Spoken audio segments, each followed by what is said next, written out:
హరి ఓం. పరమేశ్వర స్వరూపమైన సభకి నమస్కారం.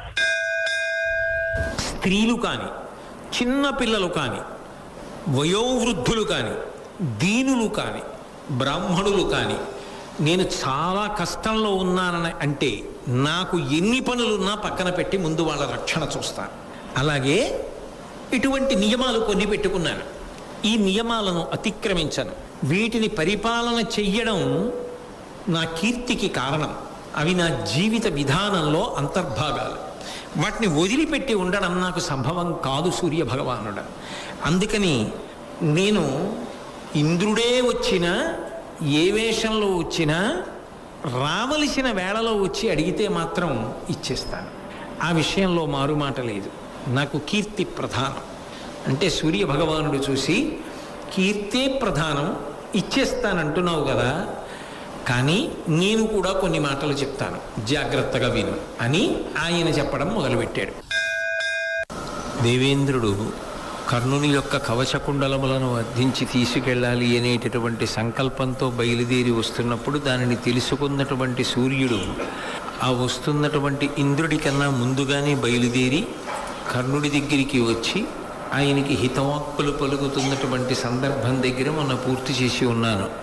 సూర్య భగవానుడు చెప్పవలసినటువంటి మంచి మాటలన్నీ చెప్పిన తరువాత కర్ణుడు జవాబిస్తూ తన యొక్క ప్రతిజ్ఞలను గురించి చెప్పి, నేను మాట తప్పలేను, ఎవరైనా వచ్చి ఫలానాది కావాలి అని నన్ను యాచన చేస్తే వాళ్ళకి ఇవ్వకుండా ఉండడం మర్యాద కాదు, అసత్యమునకు నేను భయపడతాను, ఇటువంటి దానం చేస్తానన్నది నా ప్రతిజ్ఞ కనుక నేను సూర్యోపాసన చేసేటటువంటి సమయం లోపల, అది పూర్తయ్యే లోపల వచ్చినటువంటి బ్రాహ్మణుల యొక్క కోరిక తీర్చకుండా ఉండలేను కనుక అలా ఇంద్రుడే వచ్చినా అడిగినది నా సహజ కవచ కుండలములు అయినా వాటిని నేను ఇచ్చేస్తాను అని చెప్పడం జరిగింది.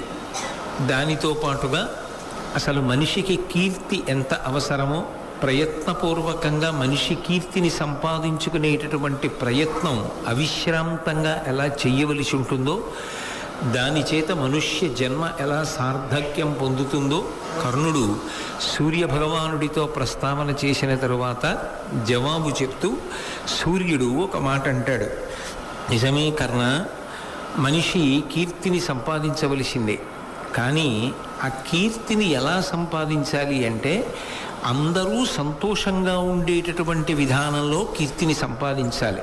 ఒక వ్యక్తి కీర్తిని సముపార్జిస్తున్నప్పుడు ఆయన భార్య కూడా ఆ ప్రక్రియ యందు సంతోషాన్ని పొందాలి, ఆయన బిడ్డలు సంతోషం పొందాలి, ఆయన బంధువులు, ఆయన స్నేహితులు, ఆయన చుట్టూ ఉన్నవారు కూడా సంతోషం పొందాలి. తన భార్య, తన బిడ్డలు, తన బంధువులు, తన స్నేహితులు చిట్ట చివరికి తానే సర్వనాశనం అయిపోయి కీర్తిని పొందితే దాని వలన ఏమిటి ప్రయోజనం? అలా ఎవరైనా కీర్తిని పొందే ప్రయత్నం చేస్తారా? పైగా ఇప్పుడు నిన్ను అడిగేటటువంటి దానం కేవలముగా ఏదో లేక ఒకడు వచ్చి ఉన్నవాడి దగ్గర పుచ్చుకుంటున్నది కాదు, పైగా పుచ్చుకునేవాడికి ఉపయోగపడుతుందన్న నమ్మకం కూడా లేదు. ఈయన సహజ కవచ కుండలములను కోసి వచ్చిన వాడికి ఇస్తే ఆయన ఏం చేసుకుంటాడు వాటిని? అవి ఆయన తొడుక్కోవడం కుదరదు. కాబట్టి ఇటువంటి దానాన్ని నువ్వు ఇవ్వడం చేత నేను మాట తప్పను అనేటటువంటి కేవలము సత్యప్రతిష్ఠ, ఆ సత్యమునందు నేను నిలబడతాను, ప్రతిజ్ఞ మీరను అన్న ఒకే ఒక్క పట్టుదలతో నువ్వు దానం చేస్తే చిట్ట చివరికి అవధ్యుడవైనటువంటి నీవు వధ్యుడవైపోతావు, అంటే యుద్ధమునందు మరణిస్తావు. అలా యుద్ధమునందు మరణిస్తే శరీరం పడిపోతుంది. శరీరము పరమేశ్వరుడిచ్చినటువంటి అపూర్వమైన కానుక. అందరి శరీరాలు పడిపోతాయి, కానీ నీ శరీరం పడకుండా ఈ సహజ కవచ కుండలములు ఉన్నాయి. వాటిని ఇచ్చేయడము అంటే నువ్వు కూడా మరణించడానికి సిద్ధపడిపోయినట్టు. అందరిలా మరణించకుండా ఉండడం నీకు సాధ్యం కాదు, అవధ్యుడవై ఉండలేవు. కాబట్టి యుద్ధమునందు వధింపబడతావు కనుక ఇది నీ ప్రాణములకు సంబంధించిన విషయం కాబట్టి దీనిని ఇచ్చేస్తాను అని ఎందుకు మంకుతనం పడతావు? అలా ఇచ్చి తన శరీరాన్ని తాను ఎవడైనా పడగొట్టుకుంటాడా? నీ శరీరం పడిపోతే అది కేవలము నీ వరకు మాత్రమే పరిమితమా? అప్పుడు నీ భార్య ఏడవదా? నీ బిడ్డలు ఏడవరా? నీ బంధువులు, నీ స్నేహితులు, నిన్ను నమ్ముకున్న వాళ్ళు ఏడవరా? అప్పుడు తన ప్రాణం పోయినా సరే ఆయన ఆడిన మాట తప్పకుండా సహజ కవచ కుండలములను ఇచ్చేశాడు అనేటటువంటి కీర్తి నువ్వు పొందినా ఆ కీర్తి ఎలా ఉంటుంది అంటే శవానికి అలంకారం చేయడంలా ఉంటుంది. బ్రతికున్నవాడికి అలంకారం చేస్తే అందం తప్ప శవానికి ఎన్ని పెట్టి అలంకారం చేస్తే మాత్రం అది శోభస్కరంగా ఉంటుంది. దాని వలన ఎవరికి అలంకారం చేశారో ఆ వ్యక్తి అందము ద్విగుణీకృతం అవ్వడానికి కానీ లేదా కనీసము ఆ అందము పెరగడానికి కానీ అవకాశం ఉండదు కదా ప్రేతమునకు. కాబట్టి అది శవానికి అలంకారం చేసిన దానితో సమానం కదా. అన్నిటినీ మించి నీకు ఒక మాట చెప్తాను విను. నాకు భక్త పరిరక్షణం అనేటటువంటిది దీక్ష. ఎందుకనంటే నేను ఒక దైవస్వరూపాన్ని కాబట్టి ఎవరు నన్ను నమ్మి ఉంటారో, ఎవరు నన్ను ఉపాసన చేశారో, ఎవరు నిరంతరము నా యొక్క అనుగ్రహమును అపేక్షించి పరమభక్తితో ప్రవర్తించారో అటువంటి వారిని కాపాడడం నాకు ధర్మం. అందుకని నీ దగ్గరికి పరిగెత్తుకొని వచ్చాను. అంతేకాదు ఇంకొక మాట కూడా స్పష్టంగా చెప్తాను కర్ణ, జాగ్రత్తగా విను. నువ్వు సహజ కవచ కుండలములను ఇచ్చెయ్యగానే భారత యుద్ధంలో అర్జునుడి వలన పెను ప్రమాదము నీకు పొంచి ఉంటుంది. అర్జునుడు నిన్ను చంపేసే అవకాశం ఉంటుంది. అప్పుడు అర్జునుడి చేతిలో నీ శరీరం పడిపోతుంది. అదే కవచకుండలములను నువ్వు ఉంచుకున్నట్లయితే అర్జునుడి చేతిలో మరణించవు. కాబట్టి ఇంత గొప్ప అవకాశాన్ని నీ అంత నువ్వుగా చారవిడుచుకోవడం ప్రమాదం కదా. ఆపదని కొని తెచ్చుకోవడం. ఎవరైనా ఆపదని తప్పుకోవడానికి ప్రయత్నిస్తారు, నువ్వు ఆపదని కొని తెచ్చుకుంటున్నావు. ఇది చెయ్యకూడని ప్రయత్నం కదా. అయితే నా మీద నీకెందుకింత ఆప్యాయత అంటావేమో, అది దేవరహస్యం. తెలియవలసిన సమయంలో నీకు తెలుస్తుంది. నేను నీ తండ్రిని అని చెప్పలేదు, చెప్పకుండా ఈ దేవరహస్యం నీకు కానుకొక కాలమునందు తెలుస్తుంది. తెలిసిన తరువాత నువ్వు దీన్ని అర్థం చేసుకుంటావు. ఎందుకంటే ఇది జరిగింది ఆరణ్య పర్వంలో. కుంతీదేవి వెళ్ళి అడిగినటువంటి సందర్భం ఉద్యోగ పర్వం. ఆరణ్య పర్వం తర్వాత విరాట పర్వం, విరాట పర్వం తర్వాత ఉద్యోగ పర్వం. అందుకని ఉద్యోగ పర్వంలో కుంతీదేవి మాట్లాడుతూ నువ్వు నా పుత్రుడివి అని చెప్పినప్పుడు మాత్రం సూర్యమండలం నుంచి సూర్యుడు మాట్లాడాడు. అవును, ఆవిడ చెప్తున్నది సత్యమే, ఆమె నీ తల్లి, ఆమె చెప్పినట్టుగా ప్రవర్తించు అని. కానీ ఆరణ్య పర్వంలో దేవేంద్రుడు ఈ కవచకుండలములను తీసుకెళ్లడానికి వచ్చిన సందర్భంలో మాత్రం సూర్యుడు నేను నీ తండ్రిని అన్న మాట కర్ణుడితో చెప్పలేదు. ఇది దేవరహస్యము అన్న మాట మాత్రమే చెప్పాడు. కానీ ఈ రహస్యమేమి అన్నది ఒకనాడు నీకు విదితమవుతుంది. కానీ ఇప్పటికి నేను చెప్పిన మాట విను చాలు అంటే కర్ణుడు అన్నాడు, నాకు అన్నిటికన్నా జీవితంలో భయం అసత్యం గురించి. నేను యమదండన గురించి, యమపాశము గురించి, యమధర్మరాజు గారి గురించి కూడా భయపడను, కానీ అసత్య దోషములకు భయపడతాను.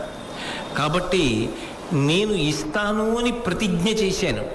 ఆ సమయమునందు వచ్చిన వాళ్ళకి అడిగిన వస్తువు ఇస్తాను, నా శక్తి వంచన లేకుండానని.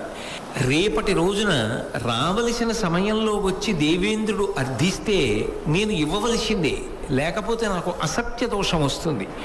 నేను ఆ అసత్య దోషాన్ని తట్టుకోలేను. 2, మీరు చెప్పేది ఏమిటి? నేను కానీ ఈ సహజ కవచ కుండలములను ఇచ్చేస్తే నాకు ఆపద వస్తుంది, అర్జునుడి చేతిలో నాకు మరణం కలుగుతుందని మీరు భయపడుతున్నారు.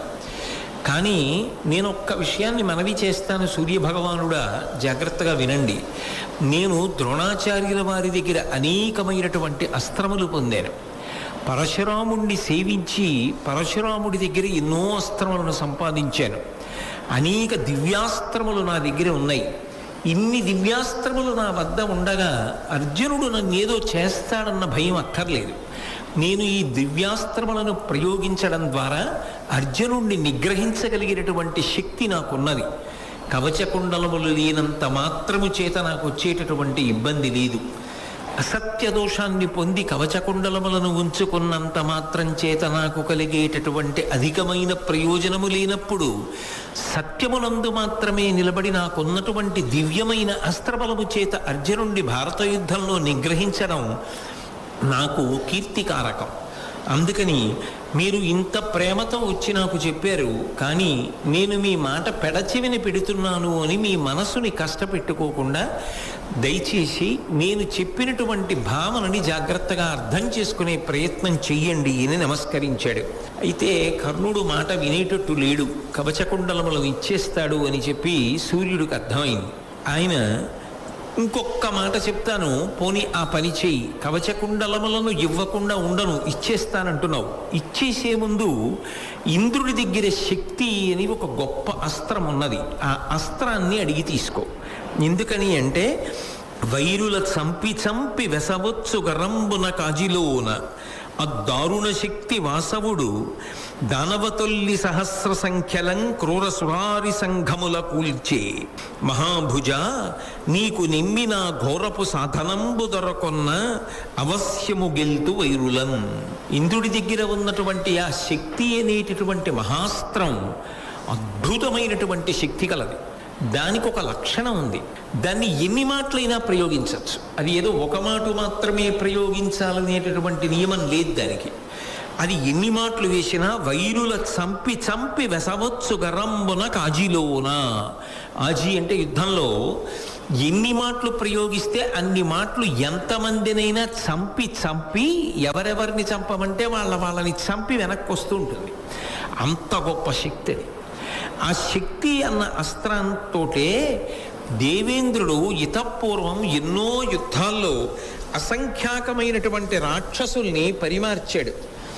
కాబట్టి నువ్వు ఒక మాట అడుగు, నువ్వు అడిగినట్టుగా కవచకుండలాలు ఇస్తాను, కానీ నేను కవచకుండలాలు ఇవ్వడానికి పూర్వమే నువ్వు నాకు ఆ శక్తి అనబడేటటువంటి అస్త్రాన్ని నాకు ఇవ్వాలి. ఇస్తే అప్పుడు నేను నీకు సహజ కవచకుండలములను తీసి ఇచ్చేస్తాను అని చెప్పు అని చెప్పి ఆ అస్త్రాన్ని తీసుకో, అది నీకు వశమవుతుంది.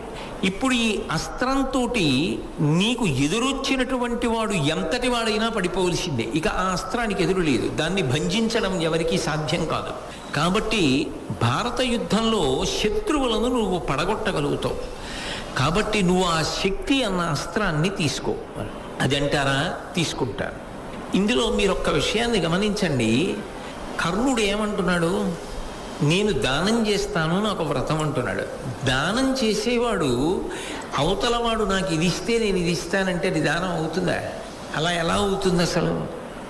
ఏమీ ఆశించకుండా ఇదం నమమ, ఇది నాది కాదు అని చతుర్థీ విభక్తి వేసి దానం చేస్తే అది అవతల వారికి దానం ఇచ్చారు అంటారు. అంతే తప్ప మీరు నాకు ముందు ఇది ఇస్తే నేను మీకు ఇది ఇస్తా అంటే అది దానం అవుతుంది అని చెప్పడం కుదురుతుందా? కుదరదు.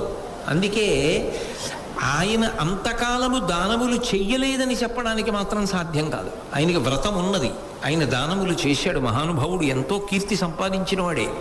కానీ ఇంద్రుడికి కవచకుండలాలు ఇచ్చేటటువంటి సందర్భంలో మాత్రం సూర్యుని యొక్క బోధని అనుసరించి కర్ణుడు కవచకుండలములను దానము చేశాడు అని చెప్పడం మాత్రం యథార్థానికి అంత తేలిక విషయం కాదు. ఎందుకంటే దానమునకు సంబంధించినటువంటి నియమము ఈ ప్రత్యేకమైనటువంటి సందర్భమునందు అన్వయమైంది అని చెప్పడం కుదరదు. నేను ఎంత పెద్దది దానం చేయనివ్వండి, రూపాయి కాసు అవతల వారి దగ్గర పుచ్చుకున్నా అది దానం అవ్వదు. ఎందుకంటే ప్రతిఫలం పుచ్చేసుకున్నాను కాబట్టి ఈ వస్తువుని వేరొక ప్రతిఫలానికి ఇవ్వడం అవుతుంది తప్ప ఏమీ ఆశించకుండా ఇతరులకు ఇచ్చినదే దానం అవుతుంది. అందుకే అది దానం అవుతుంది అన్న విషయంలో స్పష్టత లోపించడం జరిగింది. మంత్రోపాసన చేశాడు, వచ్చి సూర్యనారాయణుడికి నమస్కారం చేస్తున్నాడు. అనేక మంది బ్రాహ్మణులు వచ్చారు, అందులో ఇంద్రుడు కూడా బ్రాహ్మణ వేషంలోనే వచ్చాడు. భిక్షాందేహి అన్నాడు. వచ్చిన వాళ్ళందరినీ పంపిస్తూ ఈయన దగ్గరికి వచ్చాడు. ఏం కావాలని అడిగాడు. నీకు సహజముగా ఉన్నటువంటి కవచ కుండలములను నాకు ఇయ్యి, మాట తప్పకుండా ఈ వేళ లోపల వచ్చిన వాడికి అడిగినది ఇస్తానని నీకు వ్రతం, కాబట్టి నేను అడిగినది నాకు అన్నాడు. అంటే ఆయన కొంతసేపు వాదించాడు. ఏం చేసుకుంటావు? నేను నా కవచకుండలాలు కోసి ఇచ్చేస్తే అవి నాకు శరీరములో అంతర్భాగం, నేను పుట్టినప్పుడు ఉన్నాయి. నేను ఒకవేళ నా శరీరాన్ని కోసి ఉత్తరించి కవచకుండలములను తీసేసి నీకు ఇచ్చేసినా అవి నువ్వు వాడుకోవడానికి పనికిరావు కదా, ఇతరులకు ఇవ్వడానికి పనికిరావు కదా, నా శరీరము వికృతమైన రూపాన్ని పొందుతుంది కదా. మరి అటువంటప్పుడు ఆ కవచకుండలములే కావాలని ఎందుకు పట్టుబడతావు? నీకు అనేకమైన గోవులు ఇస్తాను, భూములు ఇస్తాను, సువర్ణం ఇస్తాను, రజితం ఇస్తాను, వెండి బంగారం ఇస్తాను, నీకు ఇంకేమైనా కావాలా అడుగు. అంతే తప్ప ఆ సహజ కవచ కుండలములు మాత్రమే ఇమ్మని మంకు పట్టు కూర్చుంటావేమిటి? దాని వలన ప్రయోజనం ఒకటి ఉండాలి కదా. తీసుకుంటే నీకు ప్రయోజనము లేదు, నాకు అప్రయోజనము, కాబట్టి ఎందుకు అడుగుతావు? ఇంకోటి ఏమైనా అడుగు అన్నాడు. నిజానికి దానం అడిగినది ఇచ్చేస్తాను అన్నప్పుడు ఈ చర్చకి కూడా అవకాశం ఉండదు. ఎందుకంటే మరి ఘోరమైన వ్రతాలు పట్టినప్పుడు ఫలితాలు కానీ ఆచరణ కానీ అంత క్లిష్టంగానూ ఉంటాయి. అయితే శరీరాన్ని కోసివ్వడం అనేటటువంటిది అంత తేలిక విషయం కాదు. కారణం లేకుండా అసందర్భంగా అవతలవాడు అడిగినప్పుడు అలా కర్ణుడు మాట్లాడడం కూడా తప్పు అని నిర్ధారించేయడం సాహసం అవుతుంది. ఎందుకనంటే ఎవరైనా తన శరీరాన్ని ముందు కాపాడుకోవాలి. శరీరమాద్యం కులు ధర్మసాధనం అని కదా. అయినప్పుడు కవచకుండలములను కోసి ఇవ్వడానికి ముందర వీటి వలన నీకే ఉపయోగం, నీకు ఇతర పదార్థములను ఇస్తాను అని కర్ణుడు అనడం దోషము అని అనేయడం మహాసాహసం.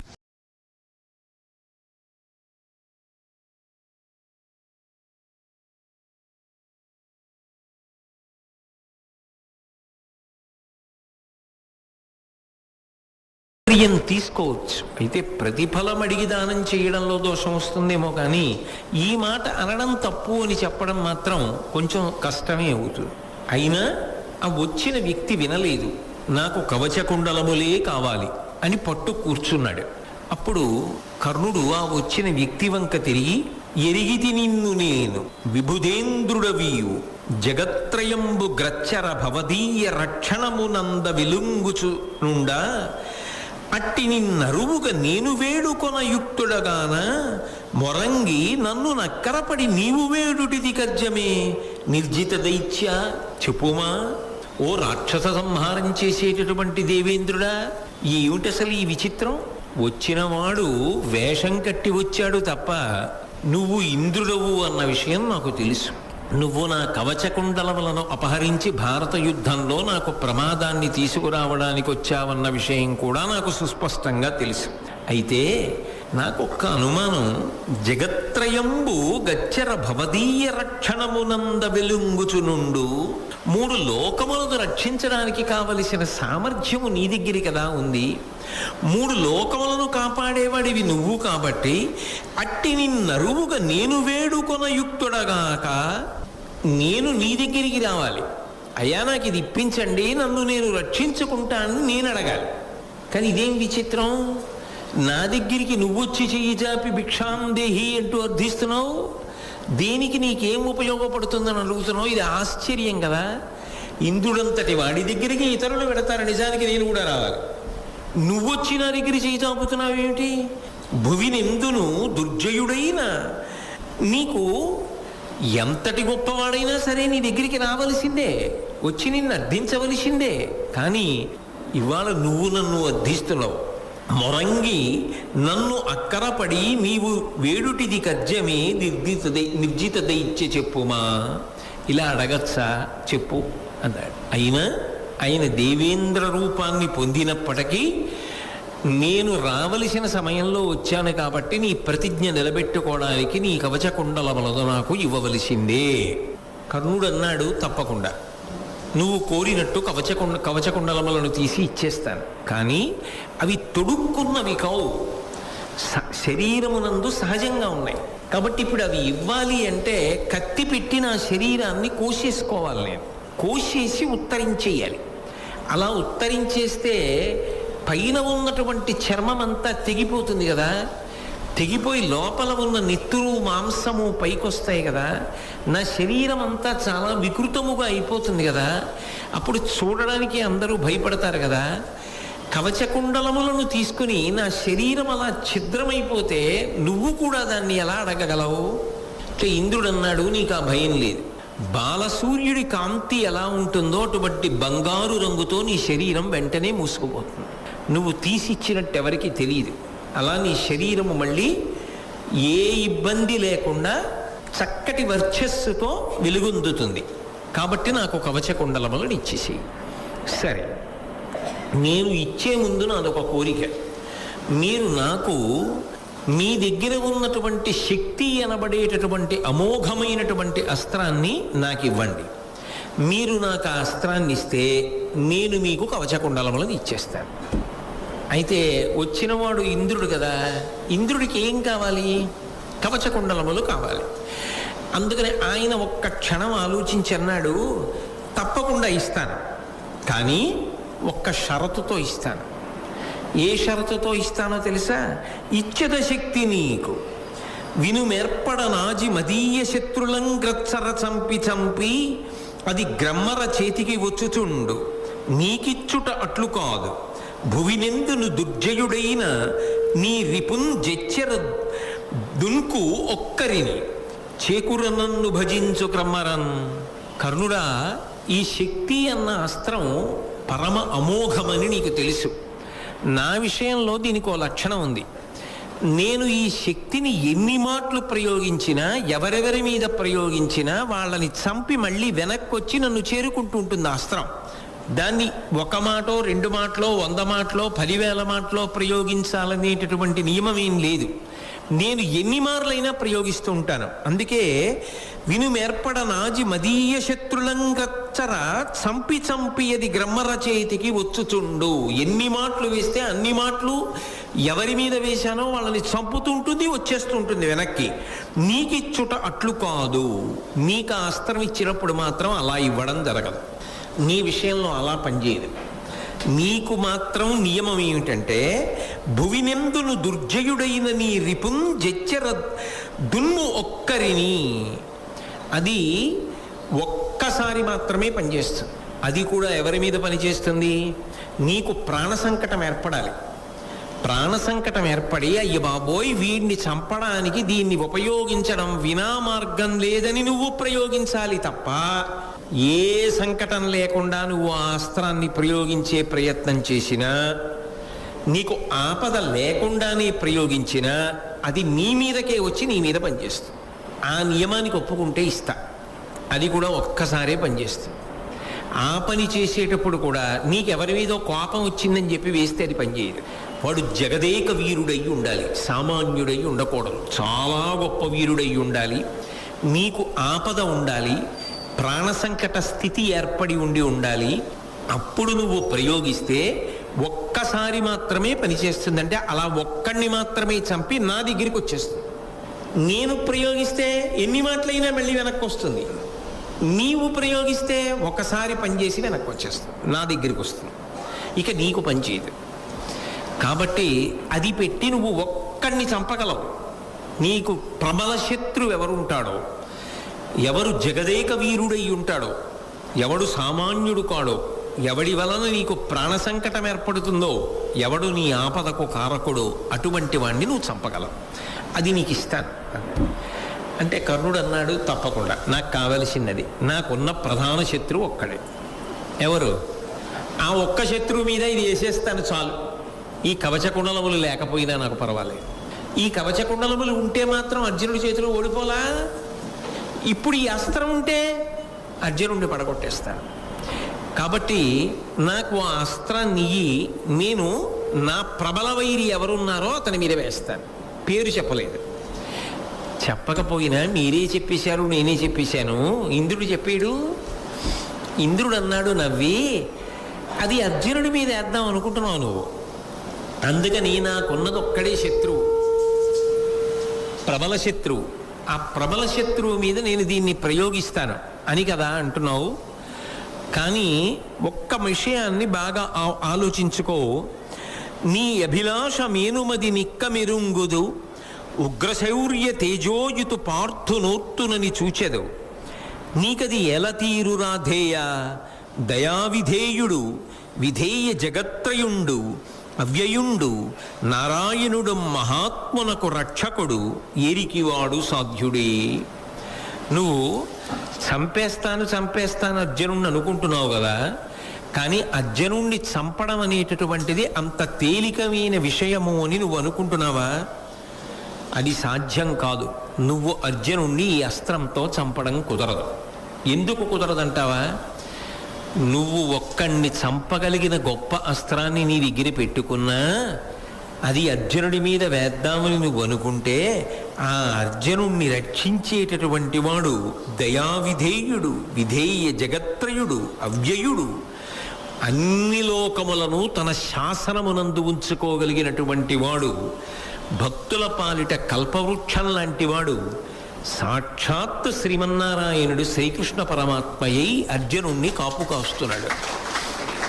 ఆయన కాపాడుతుండగా నీ దగ్గర ఈ అస్త్రం ఉంటే మాత్రం నువ్వు వేస్తే అర్జునుణ్ణి చంపడానికి పనికొస్తుందని ఎలా అనుకుంటున్నావు? అందుకే మర్చిపోయాడు. ఏ ఒక్కరోజు శక్తిని కర్ణుడి మీద ప్రయోగిద్దామన్న విషయం జ్ఞాపకమే రాలేదు. ప్రతిరోజు రాత్రి చెప్తుండేవారు. చెప్పాడుగా ఇత పూర్వం శ్రీకృష్ణ పరమాత్మ యొక్క వృత్తాంతం చదివికున్నప్పుడు మీరు విన్నారు. అందులో ధృతరాష్ట్రుడు అడిగినప్పుడు సంజయుడు చెప్పాడు, మేమందరం రాత్రి చెప్పేవాళ్ళం, మేము అనుకునేవాళ్ళం, పొద్దున్న కూడా గుర్తు చేద్దాం అనుకునేవాళ్ళం. తీరా అందరం యుద్ధానికి వెళ్ళిన తర్వాత మేము మర్చిపోయేవాళ్ళం, కర్ణుడు మర్చిపోయేవాడు. దానివల్ల అర్జునుడి మీద దాన్ని ప్రయోగించనే లేదు. 10 రోజులు భీష్మాచార్యుల వారు సర్వసైన్యాధిపత్యంలో ఉన్నంత కాలం అసలు కర్ణుడు యుద్ధానికే రాలేదు. తర్వాత ద్రోణాచార్యుల వారు ఆ సర్వసైన్యాధిపత్యంలో ఉండగా కర్ణుడు యుద్ధం చేసినా దాన్ని అర్జునుడి మీద కానీ లేదా ఆయనకి అర్జునుడితో తుల్యుడైన వాడెవరు? కృష్ణ పరమాత్మ. ఆయన మీద కానీ ఈ అస్త్రాన్ని ప్రయోగించలేదు. మరిచిపోయాడు. మరిచిపోవడానికి కారణం ఒక్కటే, అలా ప్రయోగిస్తే ప్రయోజనం ఎవరికి? దుర్యోధనుడికి. అధర్మం నిలబడుతుంది, అది జరగకూడదు. అందుకే మరిచిపోయాడు. మరిచిపోయి దాన్ని ప్రయోగించలేదు. కాబట్టి నీవు అర్జునుణ్ణి నిర్జించలేవు. నువ్వు అనుకుంటున్నావు అర్జునుణ్ణి చంపుతానని. శ్రీమన్నారాయణుడు కాపు కాసి ఉండగా ఎన్ని అస్త్రాలు ఉంటే మాత్రం ఏం చేస్తావు కర్ణ అని ఒక్క నవ్వు నవ్వాడు. ఈ ఒక్క పద్యం మనకి బాగా వంట పడితే ఆయన అనుగ్రహం ఒక్కటి మన ఎందుండగా రాశి ఫలములు ఎలా ఉన్నా మీరు బెగ్గపెట్టుకోక్కర్లేదు కదా. అన్ని లోకములకు ఆయన అధిపతి, అందరూ ఆయనకి దాసానదాసులు. సమస్త లోకములను నియంత్రించగలిగిన కృష్ణ పరమాత్మ పొదివి పట్టి ఉండగా అర్జునుణ్ణి ఎవరు ఏం చెనకేరు? పరమేశ్వరుడి యొక్క పాదములు నమ్మి ఉండగా, ఆయన ఎందు భక్తితో ఉండగా ఏ రాశి ఫలాలు మాత్రం ఏం చెయ్యగలవు? పాము కరవ్వలసింది చీమ కరిచి విడిచిపెడుతుంది. కాబట్టి భగవద్భక్తి అనేటటువంటిది ఎంత గొప్పదో, భగవంతుని చేత రక్షింపబడుతున్న వాడి విషయంలో ఎవ్వరూ ఏవి ఎందుకు చెయ్యలేరో ఇంద్రుడు ఆ రోజునే స్పష్టంగా కర్ణుడితో చెప్పడం జరిగింది. తదనంతరం ఆ కవచకుండలములను తీసి ఇచ్చేయడం కోసమని ఒక కత్తి తీసి తన శరీరాన్నంతటినీ కోసి ఆ కవచకుండలములను ఉత్తరించి ఇంద్రుడికి దానం చేశాడు. ఇంద్రుడిచ్చిన వరం ప్రకారంగా బాలభాను తేజంతో శరీరం అంతా మళ్ళీ చక్కటి కాంతితో కప్పబడిపోయింది. అయితే అది ప్రతిఫలం పుచ్చుకొని దానం చేశాడనండి, దాని వలన ఫలితాన్ని పొందడానికి ప్రయత్నం చేశాడనండి, తన ప్రధాన శత్రువైన అర్జునుడి మీద ప్రయోగించడానికి కావలసిన అస్త్రాన్ని ఇంద్రుడి దగ్గర పొందిన తరువాత దానం చేశాడనండి. కర్ణుడిలా అలా దానం చెయ్యగలిగినటువంటి వాళ్ళు మాత్రం లోకంలో ఉండదు. ఒడ్డున కూర్చుని ఎన్నైనా విమర్శలు చెయ్యొచ్చు, ఒడ్డున కూర్చుని ఎన్ని మాటలైనా చెప్పచ్చు, కానీ అలాంటి పని చెయ్యడం మాత్రం అంత తేలిక విషయం ఎవరికీ కాదు. అందుకే కర్ణుడు ఇటువంటి దానాన్ని చేసినప్పుడు ఆశ్చర్యం ఏమిటంటే సాధారణంగా లోకంలో జరగని అద్భుతం జరిగింది. యక్ష, కిన్నెర, సిద్ధ, సాధ్య దేవతలందరూ కూడా పైన దేవదుందుభులు మోగిస్తూ పుష్పవృష్టి కురిపించారు కర్ణుడి మీద. ఆ సంఘటన ఒక్కటి చాలు. కర్ణుడు ఎంత అద్భుతమైనటువంటి కృత్యాన్ని చేశాడు, ఎంత అసాధారణమైన దానం చేశాడు అన్న విషయం అర్థమవుతుంది. అయితే ఇందులో పెద్ద పెద్ద పరిశీలనాత్మకమైన విషయం ఏమిటంటే, దీన్ని సాధారణంగా పిలిచేటప్పుడు ఏమంటారంటే, ఇంద్రుడు కర్ణుని యొక్క కవచకుండలములను అపహరించుట అంటాడు. అపహరించుట అంటే దొంగిలించుట. దొంగిలించేవాడు ఎవరి వస్తువుని దొంగిలిద్దామనుకుంటున్నారో ఆయనకి తెలియకుండా ఎక్కువ జాగ్రత్త పడతాడు. రెండు, ఇతరులకు ఎవరికైనా తెలిసినా వెళ్ళి ఆయనకి చెప్తారేమో అని ఇంకెవరికి తెలియకుండా జాగ్రత్త పడతాడు. నిజానికి ఎవరి దగ్గర పట్టుకెడదాం అనుకుంటున్నాడో ఆయనకి తెలిసిపోయింది. సూర్యుడికి తెలిసి ఉండబట్టే కదా వచ్చి కర్ణుడికి చెప్పాడు. రెండు, ఎవరి దగ్గర అసలు కవచకుండలాలు అడుగుదాం అనుకుంటున్నాడో ఆ కర్ణుడికి తెలుసు రేపు వస్తున్నాడు అని. వచ్చిన వాడిని ఆయనే చెప్పాడు, నువ్వు ఇంద్రుడివి నాకు తెలుసు, ఇదెక్కడి ప్రారంభం, ఇన్ని లోకములను నేలవలసిన వాడి వచ్చి నా దగ్గర చెయ్యి చాపి నువ్వు అడుగుతున్నావు అని అడిగాడు. కాబట్టి ఒకటి, అసలు కర్ణుడికి తెలియకుండా ఆయన తీసుకున్నాడు అనడానికి అందులో పొంతన లేదు. అది అలా తీసుకునే వస్తువు కాదు, అది శరీరం కోసి తీయవలసినటువంటిది. అది కర్ణుడు సహజంగా తానే కోసి తీసి ఇచ్చాడు, అపూర్వ త్యాగం. అయినప్పుడు అసలు ఇంద్రుడు అపహరించాడు అన్న మాట ఎలా వాడతారు? కర్ణుని సహజ కవచ కుండలములను ఇంద్రుడు అపహరించుట అన్న మాట ఎలా అన్వయం అవుతుంది అక్కడ అంటే, అపహరణము జరిగింది, దొంగతనం జరిగింది. ఎలా జరిగింది దొంగతనం అంటారేమో, మహాభారతానికి ఒక పెద్ద మలుపు తిరిగింది దీనివల్ల. దాని చేత ఒక అపహరణము కూడా అంతర్లీనం. మీరు జాగ్రత్తగా ఆలోచించండి. మొట్టమొదట సూర్యభగవానుడు వచ్చినప్పుడు కర్ణుడితో ఏమని చెప్పాడు? ఎందుకు ఇవ్వద్దన్నాడు కవచకుండలాలు? అమృతమయంబు సువ్యసుగుణాకర ఈ మహనీయ వస్తుయుగ్మము ఇవి యుండునేని త్రిజగంబులయందు అశేష శత్రు లోకమునకు నీవు వధ్యుడవు కావు. ఈ కవచము కుండలములు కూడా అమృతత్వమును పొంది ఉన్నాయి, అమృత శక్తితో ఉన్నాయి, అమృతము చేత పూతము చేయబడి ఉన్నాయి. అందుకే ఈ కవచము ఈ కుండలములు నీ శరీరమునందు ఉన్నంత కాలము నీవు అవధ్యుడవు, నీవు మరణించవు. ఓడిపోకుండా ఉంటాడా? కుదరదు, ఓడిపోతాడు. కానీ మరణించకుండా ఉంటాడు. అయితే ఏమంటే మరణించకుండా ఉన్నవాడు అవతల వాడిని పడగొట్టడం తేలిక కదా, చంపగలడు కదా మరి అంటారా? మరి కౌరవుల వైపు అశ్వత్థామ చిరంజీవి లేడా? ఏం చేశాడు? కృపాచార్యుడు చిరంజీవి లేడా? ఏం చేశాడు? కృతవర్మ బతికి లేడా? ఏం చేశాడు?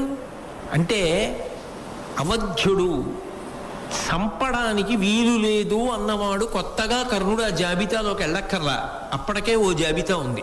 అందులో ఎవరేం చేశారు? పాండవులు విజయం పొందకుండా ఏమీ చేయలేకపోయారు. కొత్తగా కర్ణుడు అవధ్యుడైతే పాండవులకు ఏమవుతుంది? అర్జునుడి చేతిలో ఓడిపోకుండా ఉంటాడని ఏమైనా నమ్మకం ఉందా? ఏం నమ్మకం లేదు. ఆ మాటకు వస్తే అభిమన్యుడి చేతిలో కూడా ఓడిపోయాడు. కాబట్టి అర్జునుడి చేతిలో కూడా ఓడిపోతాడు. ఇంతకుముందు ఎన్ని మాటలు ఓడిపోలేదు. కానీ మీరు ఒక్కటి ఆలోచించండి, ఇత పూర్వం ఓడిపోవడం వేరు, ఇప్పుడు ఓడిపోవడం వేరు. ఇప్పుడు అర్జునుడు కర్ణుణ్ణి దారుణంగా ఓడించి ఇక ఎప్పుడూ యుద్ధభూమికి తిరిగి రావలసినటువంటి అవకాశం లేని రీతిలో తరిమి కొట్టి దుర్యోధనాదులందరినీ చంపేశారనుకోండి. చంపేశారుగా. కర్ణుడు సర్వసైన్యాధిపతిగా ఉండగానే దుశ్శాసనుడిని చంపారు. ద్రోణుడో భీష్ముడో ఉన్నప్పుడు చంపలేదు. దురదృష్టం ఏమిటంటే కర్ణుడి యొక్క సర్వసైన్యాధిపత్యంలో చచ్చిపోయాడు దుశ్శాసనుడు. అయినప్పుడు కర్ణుడు బతికుండగా దుర్యోధనుడు చచ్చిపోయాడు, కర్ణుడు బతికుండగా దుశ్శాసనుడు చచ్చిపోయాడు, కర్ణుడు బతికుండగా శల్య ఇతర వీరులు అందరూ కూడా మరణించారు. కౌరవపక్షం ఓడిపోయింది. తనని నమ్ముకున్న రారాజు వీరస్వర్గాన్ని అలంకరించాడు. కర్ణుడు బతికిపోయాడు. ఎందుకంటే అవధ్యుడు, చావడం, బతికున్నాడు. ఒక్క కర్ణుడు ఎంత ప్రయత్నించినా అర్జునుడిని చంపలేడు. అప్పుడు కర్ణుడు బతికి చనిపోయినట్ట. కర్ణుడు భారతంలో చనిపోతే చచ్చిపోయి బతికేసినట్ట. ఏది తేలిక? దుర్యోధనుడు చావకముందే కర్ణుడు చచ్చిపోయాడు అనుకోండి. తాను ఏ ప్రతిజ్ఞ కోసం కుంతీదేవి రమ్మన్నా వెళ్ళలేదో, ఏ ప్రతిజ్ఞ కోసం కృష్ణుడు రమ్మన్నా వెళ్ళలేదో, ఏ ప్రతిజ్ఞ కోసం భీష్ముడు చెప్పినా వెళ్ళలేదో, ఏ ప్రతిజ్ఞ కోసమని జీవితంలో అన్నీ త్యాగం చేశాడో ఆ త్యాగం పరిపూర్ణమైపోయి కర్ణుడి జీవితం పండిపోతుంది. అక్కడికలా లేదు, ఈ కవచకుండలాలు ఉండిపోయాయి. కాబట్టి కర్ణుడు ఓడింపబడ్డాడు అర్జునుడి చేత. మిగిలిన వాళ్ళందరినీ చంపేశారు. ఎవరి కోసం కర్ణుడు యుద్ధం చేయాలి? కర్ణుడు తనకి రాజ్యం పొందుదామని యుద్ధం చేస్తానని ఎప్పుడన్నా అన్నాడా? తనకి రాజ్యం కావాలంటే, తను పట్టాభిషేకం చేసుకోవాలంటే కర్ణుడు యుద్ధం చేయక్కల్లా, పాండవుల వైపుకి వెళ్ళిపోతే చాలు. కర్ణుడికి కావలసింది ఏమిటి? దుర్యోధనుడు రాజు అవడం. దుర్యోధనుడు రాజు అయ్యే అవకాశం ఉంటే కృష్ణుడు అటు పక్కన ఉంటాడా? ఉండడుగా. ధర్మం అటుందిగా, అది కర్ణుడికే తెలుసుగా, చెప్పేశాడుగా కృష్ణ భగవానుడితోటి. ఖచ్చితంగా ధర్మరాజు గారు గెలుస్తాడు, పట్టాభిషిక్తుడు అవుతాడని చెప్పాడుగా. దుర్యోధనాదులు మడిసిపోతారని ఆయనే చెప్పాడుగా. దుర్యోధనుడి కన్నా ముందు కర్ణుడు పడిపోయాడు అనుకోండి, ఆయన జీవితంలో ఒక గొప్ప తృప్తితో అక్కడికి పూర్తి అయిపోతుంది భారతంలో. దుర్యోధనుడు చచ్చిపోయాక కర్ణుడు బతికుండిపోయాడు అనుకోండి, ఆ బతుకు కాదు, క్షణ చావు. ఎందుకని? అనేక సమస్యలు వచ్చేస్తాయి. తర్వాత ధర్మరాజు గారికి తెలిసిందనుకోండి, కర్ణుడు పట్టాభిషేకం పొందాడు, కర్ణుడు ఉండగా ధర్మరాజు చేసుకోడు, కాబట్టి కర్ణుడు మరణించాలి. దుర్యోధనుడు మరణించి కర్ణుడు ఉన్నాడు అనుకోండి, కర్ణుడు బతకలేడు, నిరంతరం చచ్చిపోతూనే ఉంటాడు మానసికంగా, కానీ చావడం. ఎందుకంటే కవచకుండలాలున్నాయి, తన చావు కోసం తానే తీసేసేయాలి, కోసేసి. అంతకన్నా నిజానికి అపహరించాడు ఇంద్రుడు. దేన్ని అపహరించాడు? కవచకుండలాల్ని కాదు, కర్ణుడికి రాబోయేటటువంటి విపత్కర పరిస్థితిని అపహరించాడు. అంత బాధ నువ్వు పడకూడదు కర్ణ. స్నేహితుడి కోసం ప్రాణాలు వదిలేయడానికి సిద్ధపడ్డవాడివి. ఆ స్నేహితుడి కన్నా ప్రాణాలు ముందు వదిలేయడానికి కావలసిన అవకాశం నీకు కల్పించేస్తాను. మరి సూర్యుడు ఎందుకు రావాలి? కర్ణుడి యొక్క గొప్పతనం ఏమిటో లోకానికి తెలియచెప్పడానికి. కాబట్టి ఇప్పుడు ఆలోచించండి, నిజానికి ఇంద్రుడు అపహరించినవి కవచకుండలాలకో. ఇంద్రుడు అపహరించింది కర్ణుడు కూడా ఊహించని రీతిలో అలా సౌఖ్యంగా ఇన్ని బాధలు పడకుండా మరణించడానికి అవకాశం ఇచ్చేశాడు. అయితే శక్తినిచ్చాడు. మరి ఈ శక్తి ఒక్కమారు పనిచేస్తుందని వరం ఇచ్చాడు కదా, అది అర్జునుడి మీద వెయ్యగలిగాడా కర్ణుడు? అది ఇంద్రుడు ఎప్పుడో చెప్పాడు. శ్రీమన్నారాయణుడు ఆదుకుని ఉండగా నువ్వు వెయ్యలేవు, నీకు సాధ్యం కాదు. మరి ఎవరి మీద వేశాడు? ఉపయోగించాలి కదా. అసలు ఉపయోగించలేదనుకోండి, మళ్ళీ భారతంలో ఒక పెద్ద ప్రశ్న అవుతుంది. అసలు కర్ణుడి శక్తి ప్రయోగించాల? అసలు కర్ణుడి శక్తిని ప్రయోగించుంటుంటే భారతం ఎలా ఉండేది? అందుకని కేవలం కృష్ణుడు గెలిపించాడంతే. అన్యాయం కదా అంటారా? అనరా? అందుకే యుద్ధంలో ఒక విపత్కర పరిస్థితి ఏర్పడింది. ద్రోణాచార్యుల వారు సర్వసైన్యాధిపత్యంలో ఉండగా ఒక రాత్రి యుద్ధం జరిగింది. ఆ రాత్రి యుద్ధంలో ఇవన్నీ దేవతల యొక్క వ్యూహమే కాబట్టి ఇంద్రుడు ఎందుకు చేశాడో కృష్ణుడికి తెలియకుండా ఉంటుందా? అందుకే యుద్ధం జరుగుతుండగా కృష్ణ పరమాత్మ అకస్మాత్తుగా ఘటోత్కచుడిని పిలిచి, నువ్వు విజృంభించు రాత్రి యుద్ధం కాబట్టి అన్నాడు. ఆ ఘటోత్కచుడు విజృంభించాడు ఆ రోజున. ఆ విజృంభించడంలో అలంబసుణ్ణి, అలాయుధుణ్ణి, వీళ్ళందరినీ కూడా చంపేశాడు. కర్ణుడి యొక్క రథాన్నంతటినీ కూడా భగ్నం చేసేశాడు. భగ్నం చేసి ఒక భయంకరమైనటువంటి అస్త్రాన్ని కర్ణుడి మీద ప్రయోగిస్తున్నాడు. కర్ణుడు కూడా తెలుసుకున్నాడు, అయిపోయింది, నేను మరణిస్తున్నాను. ఘటోత్కచుడి చేతిలో ఆ రోజున కర్ణుడు మరణించడానికి సిద్ధంగా ఉన్నాడు. కౌరవ సైన్యాలన్నీ కూడా తుత్తునీయలైపోవడానికి సిద్ధంగా ఉన్నాయి. ఇంకింతకన్నా ఆపదే ఉంటుంది. అప్పుడు కూడా కర్ణుడు ప్రయోగించలేదు, అర్జునుడి కోసమే దాచాడు. ఆయన మాత్సర్యం అటువంటిది. సైన్యం చెప్పింది ఆ మాట. అసలు నువ్వుంటే కదా అర్జునుడి మీద వేయడానికి, మేముంటే కదా యుద్ధం జరగడానికి. మేము పోయి నువ్వు పోయాక శక్తి అర్జునుడి మీద ఎప్పుడు వేస్తావు? ముందు వీడిని చంపు, ఆ తర్వాత చూద్దాం. నీ దగ్గర ఇంకా మిగిలిన దివ్యాస్త్రాలు లేవా? వాటితో అర్జునుడిని పడకూడదు కానివి, ముందు నీ ఘటోత్కచుడి మీద వేసేయి అన్నారు. ప్రాణములను కాపాడుకోవడానికి తప్పనిసరి పరిస్థితులలో ఇంద్రుడిచ్చినటువంటి వరం అన్వయమవుతోంది. కాబట్టి ఆపత్కాలము తనకు మరణ శంక ఏర్పడ్డాయి కాబట్టి ఎదురుగుండా ఉన్నటువంటి వాడు సామాన్యుడు కాడు, పరమ భయంకరమైన వీరుడు. ఒక్క బాణానికి 2 పిట్టలు. ఇటు కర్ణుడి దగ్గర శక్తి పోయింది, అటు ఘటోత్కచుడు పడిపోయాడు. నేను మీకు అనేక పర్యాయాలు భారతంలో ఘటోత్కచుడు శ్రీకృష్ణ పరమాత్మ చెప్పినప్పుడు చెప్పా, ఇవాళ అర్జున ఘటోత్కచుడు మన వైపు యుద్ధం చేశాడు, కానీ అతను సహజముగా ధర్మమునకు వ్యతిరేకి. కాబట్టి ఇవాళ కాకపోతే రేపైనా ధర్మ వ్యతిరేకమైన పనులు చేస్తాడు. అప్పుడు ధర్మ సంస్థాపనార్థం వచ్చిన వాడిని కాబట్టి నేను ఘటోత్కచుడిని చంపాలి. ఆ పరిస్థితి రాకుండా ఈ శక్తి ఆయుధాన్ని ఘటోత్కచుడి మీద ఆ కర్ణుడితో వేయించేసి ఇటు నిన్ను కాపాడుకున్నాను. శక్తి కర్ణుడి దగ్గర జారిపోయింది, ఘటోత్కచుడు పడిపోయాడు. అందుకు నృత్యం చేశారు రథం మీదని చెప్పాడు కృష్ణుడు. ఇది దేవతా వ్యూహము అన్న విషయం స్పష్టంగా అర్థమవుతోందా, అర్థం అవ్వట్లేదా? అర్థమైనప్పుడు ఒక రకంగా చెప్పాలి అంటే కర్ణుడి దగ్గర కవచకుండలాలు తీసేసుకోవడం వల్ల కర్ణుడికి ఒరిగిపోయినటువంటి బాధ నిజానికి ఏమీ లేదు.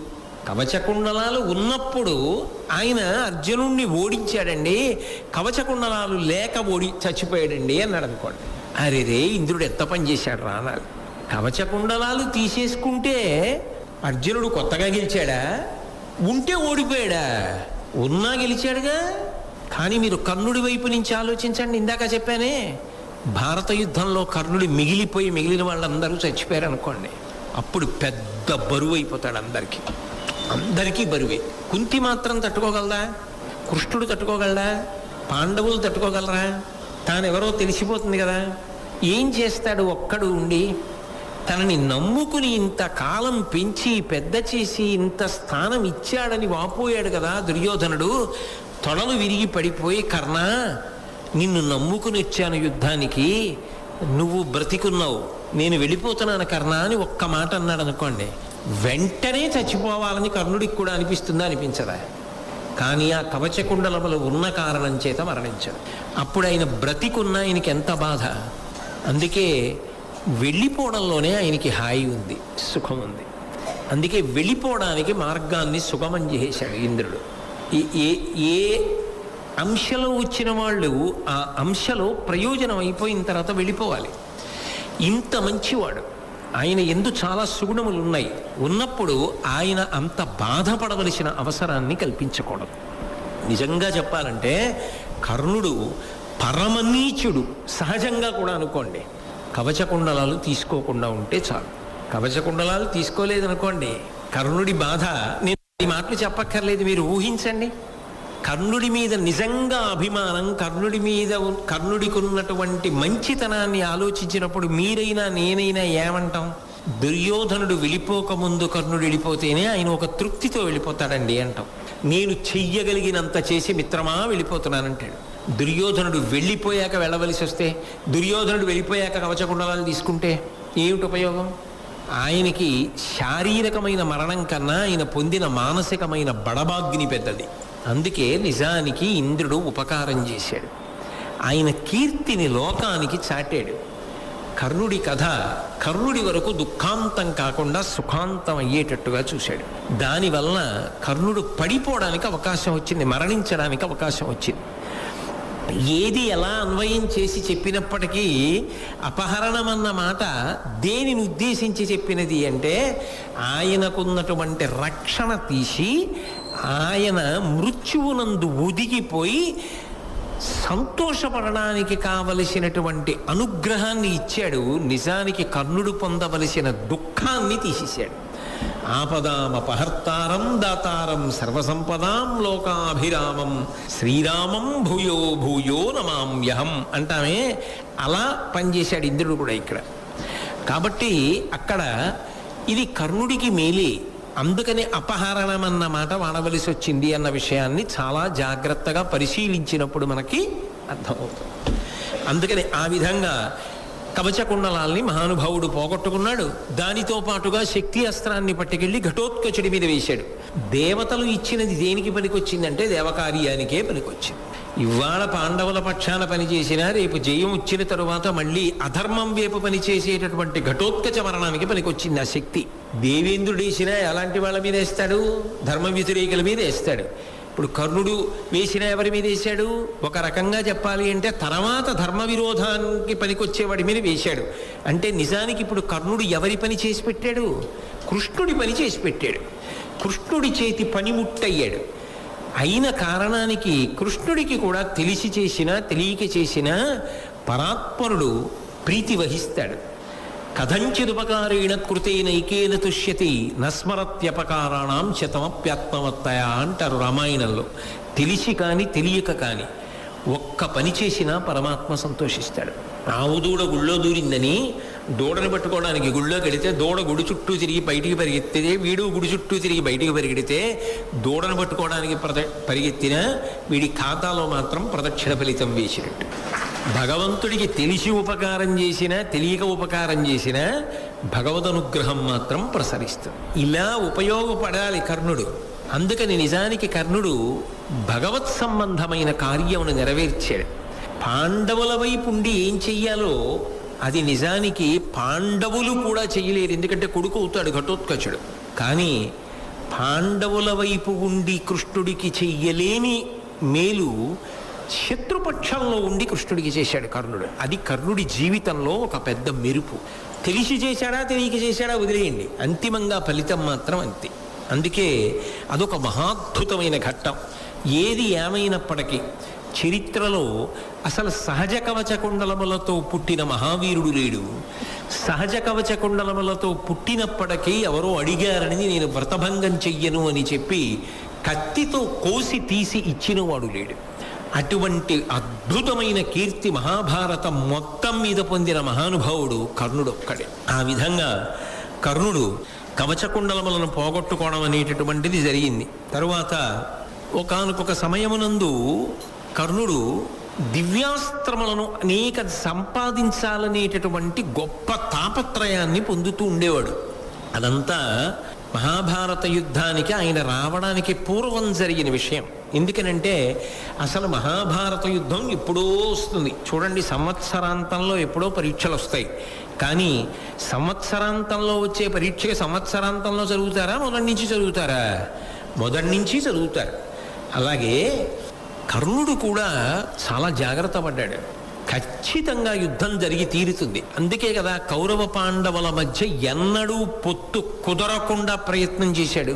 అలా చేసి దేవకార్యాన్ని చేసిన వాళ్ళల్లో నిజానికి కర్ణుడు ఒకడు. దేవకార్యం వాళ్ళిద్దరి మధ్య నిజానికి పొత్తు కుదిరితే ధర్మ సంస్థాపన ఎలా నడుస్తుంది? నడవదు. దేవతల యొక్క అంశలో వచ్చినప్పటికీ సూర్యుని యొక్క అనుగ్రహాన్ని పొందినవాడై వచ్చినప్పటికీ కూడా దేవకార్య సాధన యందు పనిముట్టయ్యాడు కౌరవుల వైపు ఉండి. దాని విచిత్రం. అటువంటి వాడు అర్జునుడి మీద నేను యుద్ధం చెయ్యాల్సి వస్తుంది. ఆ యుద్ధం ఉందే, అందులో నేను ఓడిపోవడానికి వీల్లేదు, ఖచ్చితంగా గెలిచి తీరవలసిందే. అందుకే భీముణ్ణి దృష్టిలో పెట్టుకుని దుర్యోధనుడు నిరంతర సాధన చేశాడు. అర్జునుణ్ణి దృష్టిలో పెట్టుకుని కర్ణుడు నిరంతర సాధన చేశాడు. ఇంత సాధన చేసినా ఆయన యొక్క సాధనలో ఏ లోపం లేకపోయినా, ఆయన ఎంత కష్టపడ్డా, నిజానికి ఆయన ఉత్తమ ఫలితాన్ని పొందడానికి ఎంత శ్రమ పడాలో అంత శ్రమని పొందినా చివరికి వచ్చేటప్పటికి మాత్రం ఆ పొందవలసిన ఫలితం ఆయన చేయి జారిపోతుండేది. అది కర్ణుడి జీవితంలో ఉన్నటువంటి గొప్ప దురదృష్టం. అలాగే ఒకప్పుడు ద్రోణాచార్యుల వారు ఏకాంతంలో ఉన్నప్పుడు ఆయన దగ్గరికి వెళ్ళాడు. వెళ్ళి ద్రోణాచార్యుల వారిని అభ్యర్థించాడు. అయ్యా, మీరు నాకు బ్రహ్మాస్త్రాన్ని ఉపదేశం చెయ్యండి అని అడిగాడు. మీకు శిష్యులందరూ సమానమే కదా, నాకు బ్రహ్మాస్త్రం నేర్చుకోవాలి అని చాలా పట్టుదల ఉంది. దానికి తగినటువంటి కృషి ఉన్నవాడను, సాధనాబలం ఉన్నవాడను, కాబట్టి నాకు ఆ బ్రహ్మాస్త్రాన్ని ఉపదేశం చేయండి అని అడిగాడు. అస్త్రములు ఉపదేశం చేస్తే పనిచేస్తాయి తప్ప మామూలుగా పనిచేయవు. శస్త్రము అంటే చేతిలో పట్టుకున్న బల్లెం, కత్తి యువతలవాడి యొక్క శారీరక బలాన్ని బట్టి పనిచేస్తాయి. సర్వం శ్రీ ఉమామహేశ్వర పరబ్రహ్మార్పణమస్తు.